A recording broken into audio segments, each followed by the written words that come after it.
Bienvenue à cette revue des marchés boursiers Cachemire du mardi 21 janvier 2025. Et là, je regarde la bourse aujourd'hui. C'est du vert partout.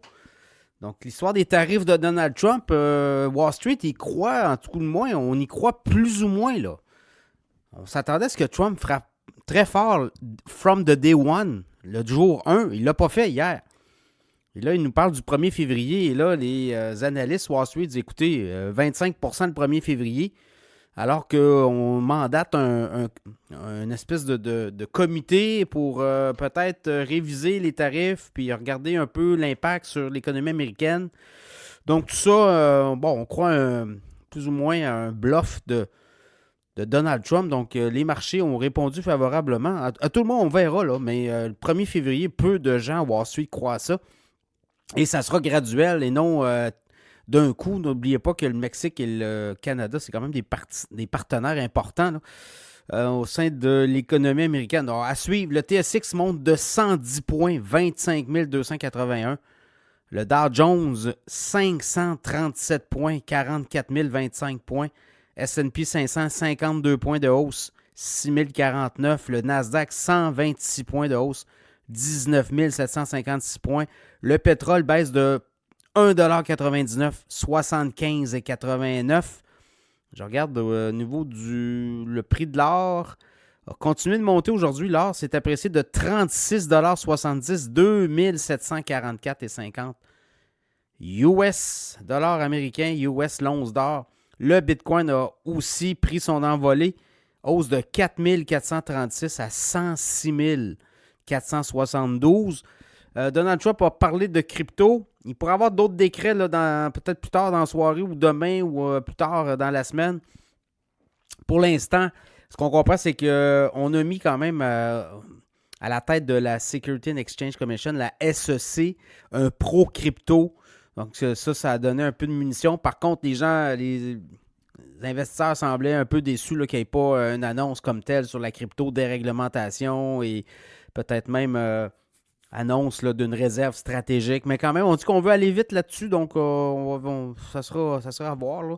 De ce côté-là. Je regarde Netflix, très bon résultat. Hein? Netflix qui a fait savoir là, dépasse les attentes, notamment 19 millions de nouveaux abonnements pour le 4e trimestre. On est rendu à 301,6 millions d'abonnés.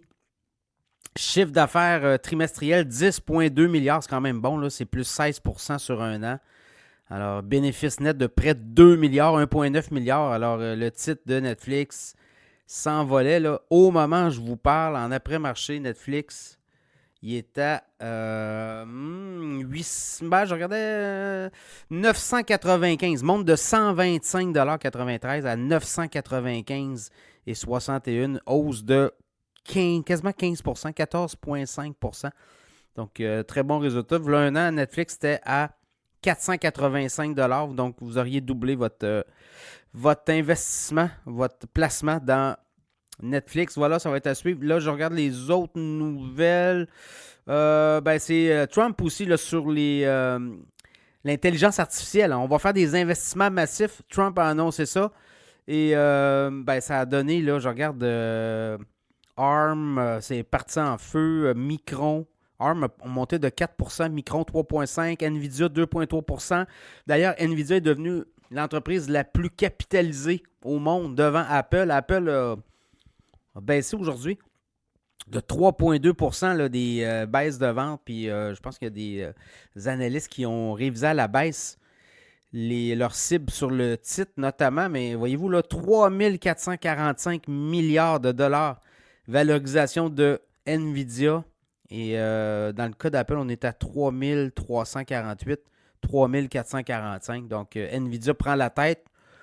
Ça va être à suivre aussi. Là. Je regarde les autres titres. Là, Vistra Corp monte de 8%. Oracle, 7,2%. United Airlines, quasiment 3%. Prologis, 7%.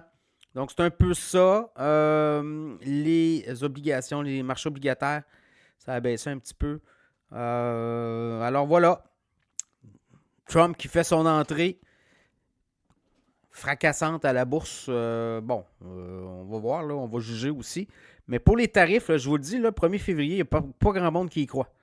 On parle plutôt là, de progressif, puis peut-être d'un comité, parce que le décret qu'il a signé hier, on parle de 1er avril 2025. Là. On n'est pas sur le 1er février, donc on s'est peut-être trompé de... Mais c'est du Trump. Trump qui avance toutes sortes de choses. Et au final, en tout cas, Wall Street, on y croit plus ou moins des 25%, peut-être du 5-10%, certains items, mais 25%, ça pourrait être fatal pour l'économie américaine. Ça sera à suivre.